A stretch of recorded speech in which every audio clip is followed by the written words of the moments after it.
nag-costume nga kami ng pamilya ko at talaga namang ganap na ganap. May premyo kasi mare, kaya okay lang magmukhang tanga. Syempre hindi magpapakabog yung kapatid ko na nagbukbang yata ng may regla. Yung totoo, baka naman bagong tuli. Napaka-judger ko talaga, isa pala siyang napkin with wings.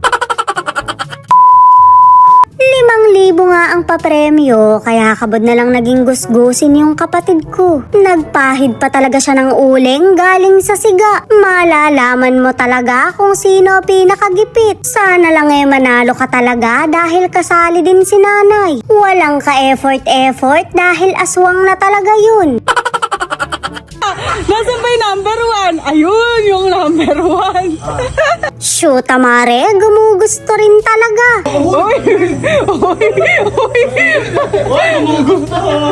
Gumugusto sa premyo. Please lang ipanalo nyo to dahil napakahirap maghilod. Ere na yung nanay kong aswang kaya tumatag kayo.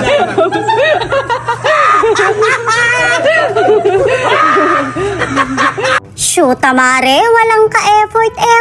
Kawa na lang ang kulang sa props niya at mangkukulam na. Syempre, sumali din yung bunso naming demonita kahit sa totoong buhay. True to life na yata to, hindi na costume. Mare, masyado yata ang gipit ng pamilya ko. Lalo na tong kapatid kong tagilid, bagong mukbang pa yata ng may regla. Pero malabo naman yon, kaya bagong tuli siguro yung minukbang. Huwag nyong ipapanalo to, ibabayad lang sa hotdog yung premyo. Sa akong malaking napkin.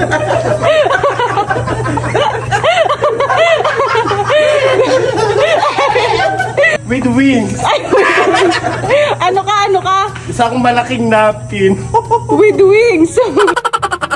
Magpapakabog ba naman ako? 5,000 na usapan. Marami-raming gin din yung mabibili ko, kaya karirin na natin to. O diba, may kasama pa akong alien dahil gusto na nila akong tangayin. Mga syuta kayo, saan nyo ako dalahin?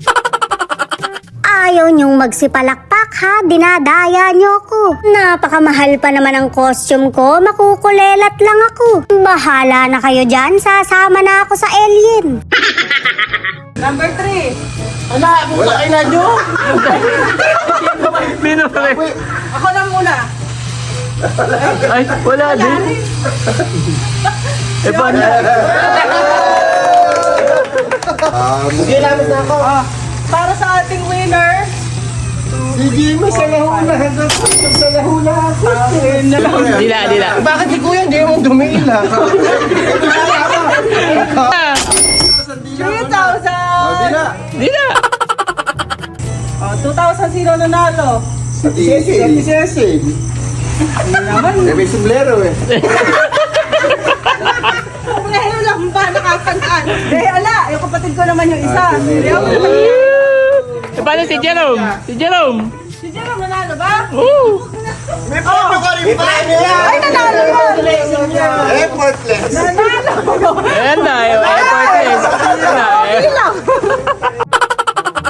Syempre, nanalo din yung isang kapatid ko kahit walang ka-effort. Kahit hindi na mag-costume, nakakatakot na talaga. Hebla pa lang ng mukha, mare, hindi mo na pagkakatiwalaan. Mangangasta kasi yan dito sa Bulacan.